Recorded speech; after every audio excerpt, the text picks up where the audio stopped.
Hello everyone, my name is Miss Sharon Roshan, teacher from Trinity International School. Today we'll be learning chapter 1 Family Trends. आज हम सीखेंगे chapter 1 Family Trends. Today we'll be learning about what is family, types of families, generations, working parents, changes in the family and adapting to changes. Okay, today we'll be learning 6 points. Those are what is family, types of families, generations, working parents, changes in the family, adapting to changes. So let's see about me. Let's learn about me.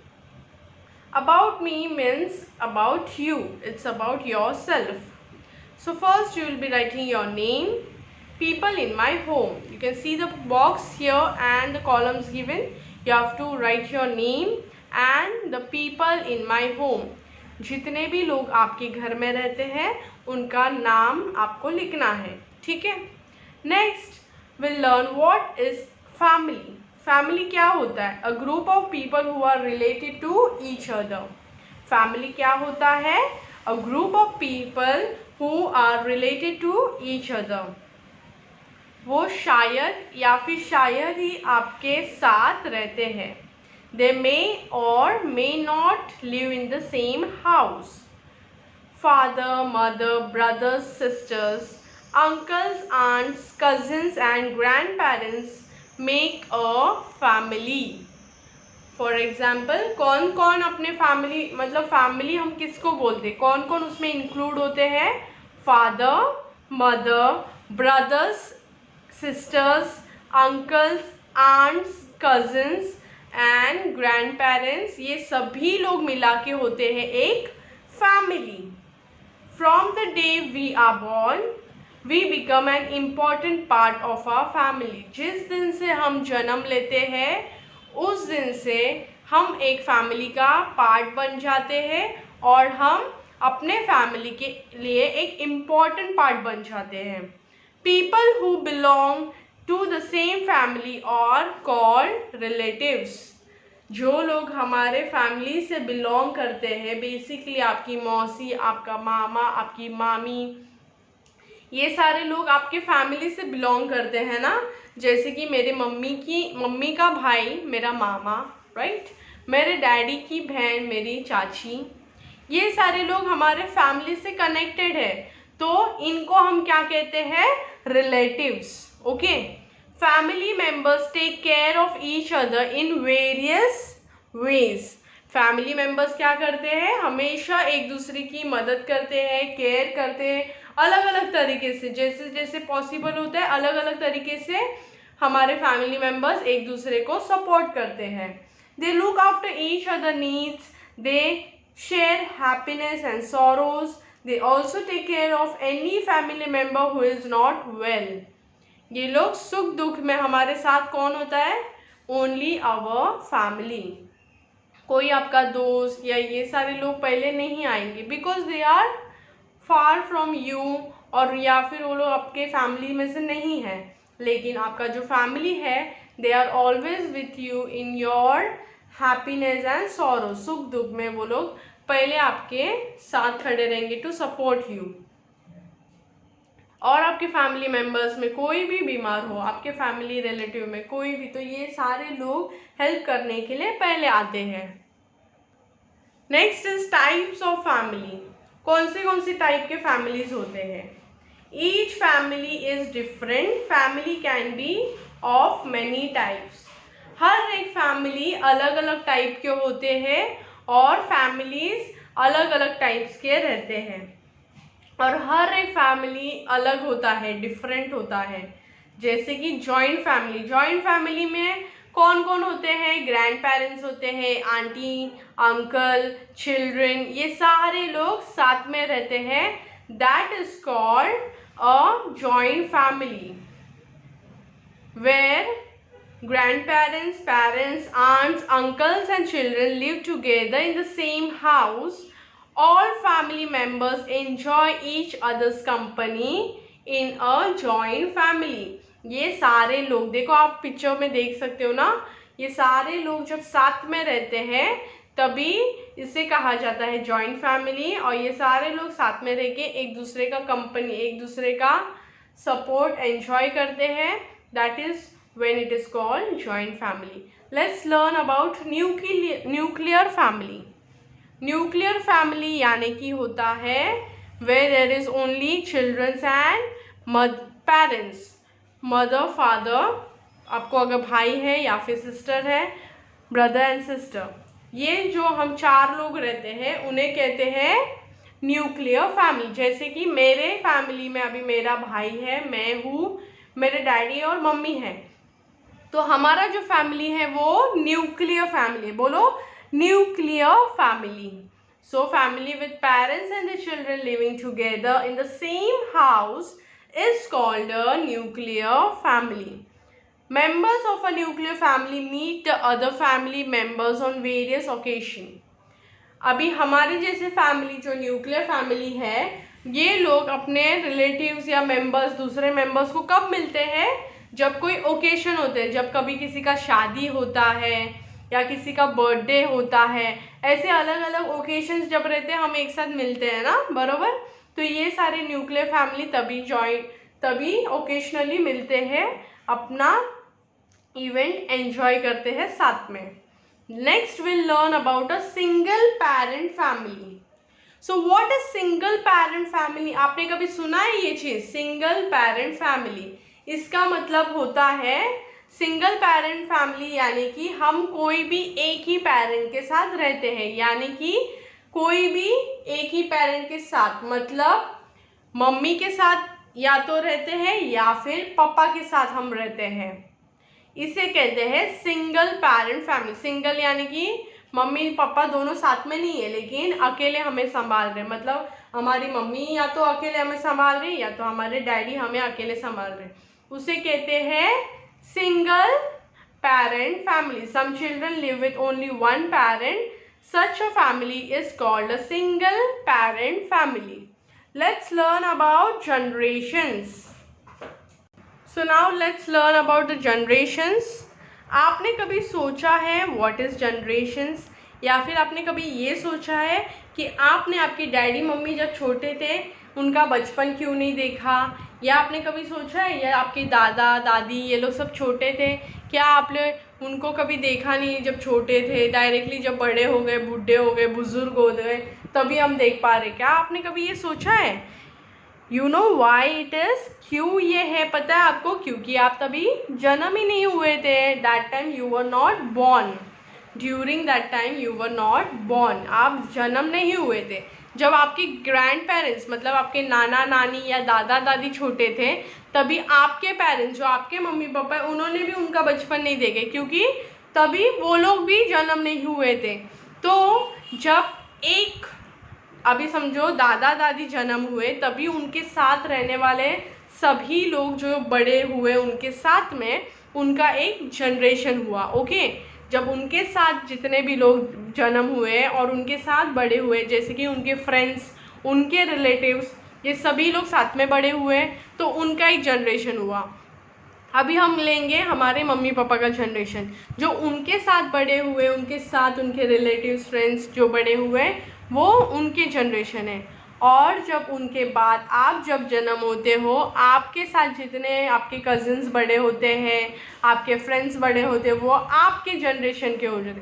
तो ऐसे करके कितने generation हुए? 3 generation. एक तो आपके दादा दादी का, दूसरा आपके मम्मी डैडी का, और तीसरा आपके खुद का। तो this is because you were not born during that time. Your parents were also not born when your grandparents were small kids. This means that your parents and grandparents belong to different generations. A generations means a group of people who were born and have lived around the same time. So you are in one generation, your parents in previous generation, and your grandparents are in the generation before that. You get to know about the previous generations through our parents और grandparents. आपको आपके पहले के generations के बारे में कब मालूम पड़ता है, कैसे मालूम पड़ता है? आपके दादा दादी के द्वारा मालूम पड़ता है, राइट? आपके दादा दादी, नाना नानी उनके टाइम का बातें जब बताते तभी मालूम पड़ता है ना कि उनका जनरेशन कैसे था. फिर आपके पेरेंट्स जब बताते तभी मालूम पड़ता है कि आपके फैमिली में कौन कौन थे, कैसे थे, है ना. और फिर हम सीखेंगे family tree. Let's see what is family tree. A family tree shows us the relationship between family members. It also shows members belonging to different generations. देखो यहाँ पे एक फैमिली ट्री है, इसमें हमें हर एक जनरेशन मालूम पड़ेगा और ये भी मालूम पड़ेगा कि ये कौन से जनरेशन से लोग हैं. दिस दिया क्या बोल रही है? This family tree I made with the help of my mother. It shows different generation of my family.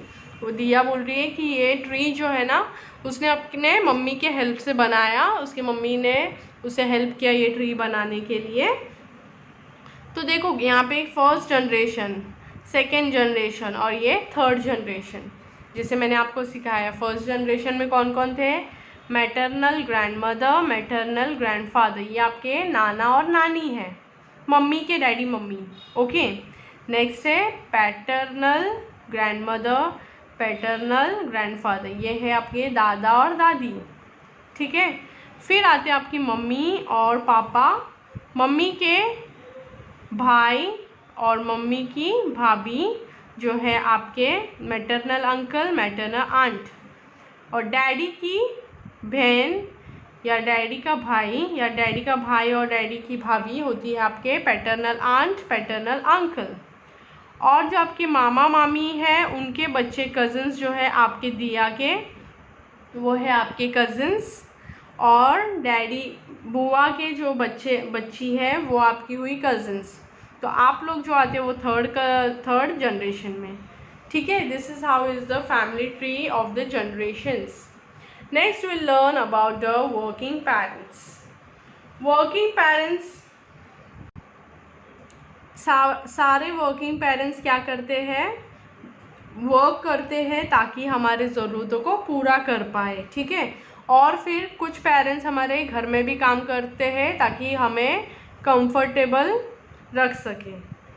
They also work outside the home to earn money and provide for our needs.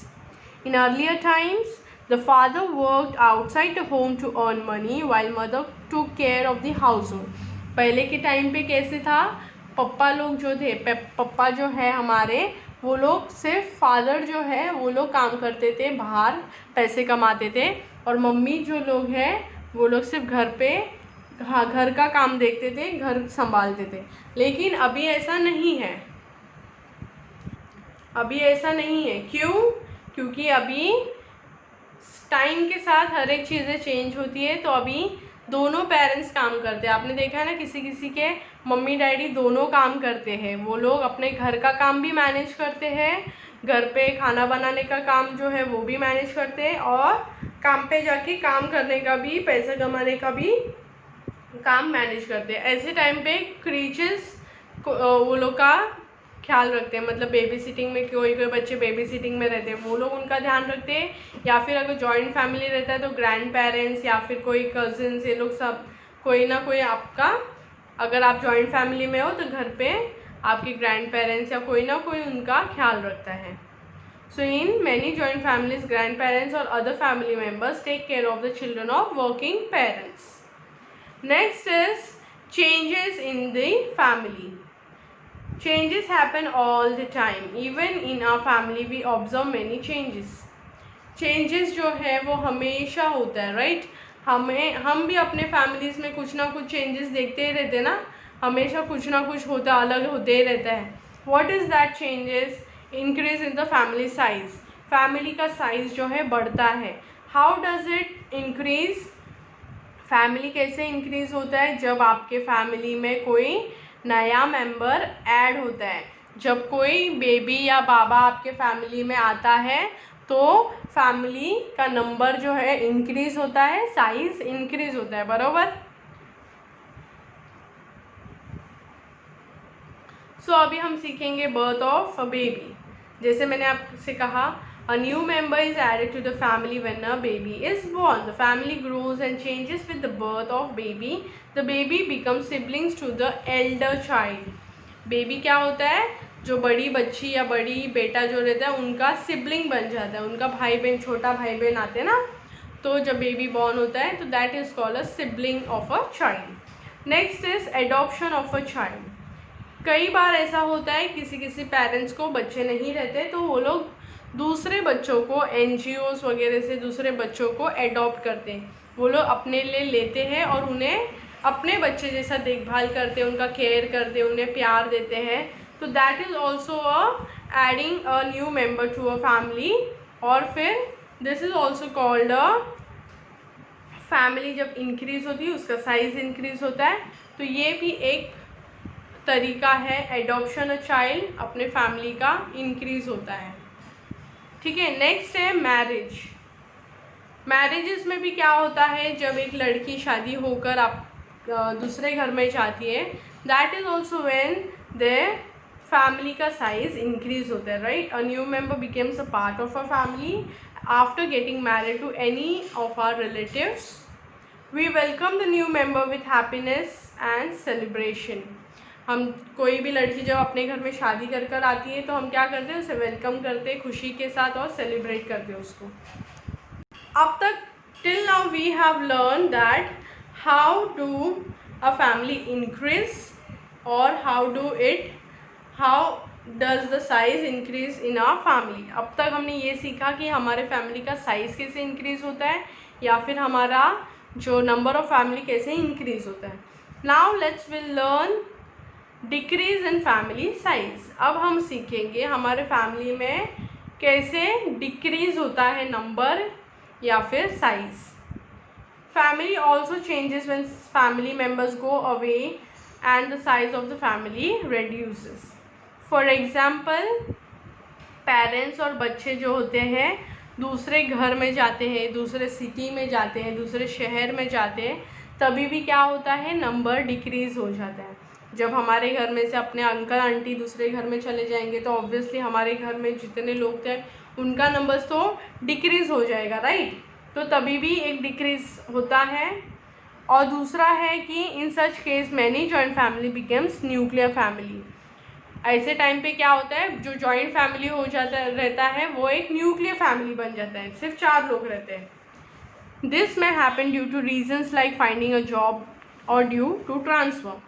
इसका regions क्या होता है, एक तो reason होता है नए uncle को हमारे नया जॉब मिल जाता है दूसरे जगह पे, तो ट्रैवलिंग ऑब्वियसली इतने दूर से होता नहीं है, तो कभी कभी वो लोग शिफ्ट हो जाते हैं।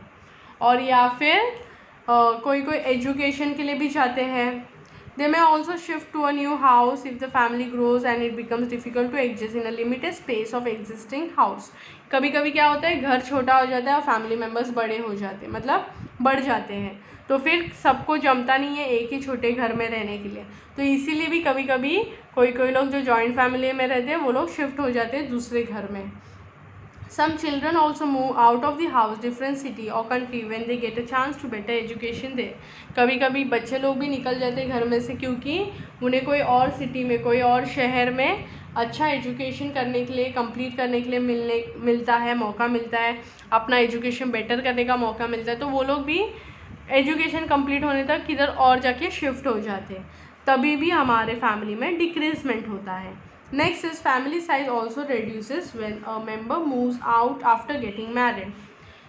आपको जैसे मैंने कहा कि इंक्रीज होता है जब शादी होता है, तो वो लड़की दूसरे घर में जाती है तो उस घर में क्या होता है, इंक्रीज होता है। लेकिन वो जिस घर से आ रही है उधर तो डिक्रीज हो जाएगा ना, उस घर से वो निकल के जा रही है तो उधर तो नंबर डिक्रीज हो जाएगा, लेकिन जिस घर में जा रही है उधर इंक्रीज हो जाता है। तो ये भी एक रीज़न है डिक्रीज़ होने का, जब एक लड़की शादी करके चली जाती है। और एक रीज़न है जब हमारे फैमिली में कोई एक डेथ हो जाता है, कोई हमारे फैमिली में एक मेंबर हमारे साथ बीच में नहीं रहता है, that is also it's when family decreases. Let's see what is adapting to changes. हम क्या क्या चीज़ें अडाप्ट कर लेते हैं अकॉर्डिंग टू चेंजेस, मतलब जो जो चीज़ें चेंज होती है टाइम के अनुसार तो हम क्या क्या चीज़ें एडजस्ट करना चालू करते हैं. Adjustments made in the response to change happening around us is called adaptation. When a new member is added due to birth, adoption or marriage, family members make changes in their role,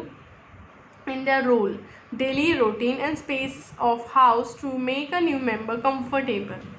देखो, जब हमारे घर में कोई birth होता है, मतलब कोई बच्चा जन्म लेता है, या फिर एडॉप्शन करके कोई हमारे बीच में बच्चा आता है, या फिर हमारे घर में कोई शादी करके हमारे घर पे दुल्हन आती है, तभी फैमिली मेम्बर्स क्या करते हैं, उनका डेली का रूटीन जो होता है वो चेंज करते हैं. उनका स्पेस जो है, उनके लिए अलग सा एक स्पेस बनाते हैं ताकि वो लोग कंफर्टेबल फील कर पाए. तो ये सारी चीज़ें हम एडॉप्ट करते हैं. अलग अलग चेंजेस होते रहते हैं टाइम के साथ. When people shift from joint family to nuclear family, they have to adapt to their new life. देखो, अभी कभी कभी क्या होता है, जॉइंट फैमिली रहता है. जॉइंट फैमिली में समटाइम्स और समटाइम्स में नॉट, कभी कभी होता है कि ग्रैंड पेरेंट्स जो होते हैं ये लोग खाना वाना बना के रखते हैं, और फिर जो मम्मी डैडी जो जॉब पे आते हैं वो लोग हर एक चीज़, मतलब वो लोग बाहर काम कर रहे हैं अर्न करने के लिए, और घर पे उनके ग्रैंड पेरेंट्स या उनके फैमिली मेम्बर्स उनको हेल्प करते हैं. कभी कभार ऐसा नहीं पॉसिबल होता है. तो जब जॉइंट फैमिली में से कभी कभी न्यूक्लियर फैमिली बनना चाहते हैं वो लोग, तो that time also they have to adjust with new life. वो लोग को हर एक चीज़ें मैनेज करना पड़ता है, घर की चीज़ें और बाहर की चीज़ें भी, और बच्चों को बड़ा करने में भी. The children also need to learn to be more independent and responsible. ऐसे टाइम पे क्या होता है, जब न्यूक्लियर फैमिली सिर्फ 4 जन होते हैं, ऐसे टाइम पे क्या होता है, बच्चों को भी बहुत रिस्पॉन्सिबल और इंडिपेंडेंट होना पड़ता है. इंडिपेंडेंट यानी कि खुद का खुद करने का, हर एक चीज़ मम्मी डैडी आके नहीं करेंगे, लेकिन खुद से करना है. Both the children and the parents adapt to changes to make life easy and comfortable. Similarly, members of a family support each other in case of death in the family. इसी के साथ क्या होता है, कभी कोई फैमिली में हमारा चल बसता है, कोई नहीं रहता है, तो बाकी फैमिली मेम्बर्स हैं वो लोग हमें सपोर्ट करते हैं. Thus, when there is any change in the family, it is important to learn adapt to changes happening around us. क्या होता है, जो भी चेंजेस हमारे फैमिली में आता है, वो हर एक चेंजेस को हमें इम्पोर्टेंस देना पड़ता है, उसे सीखना पड़ता है, और वो चेंजेस के अकॉर्डिंग ही हमारे फैमिली में हमें रहना पड़ता है.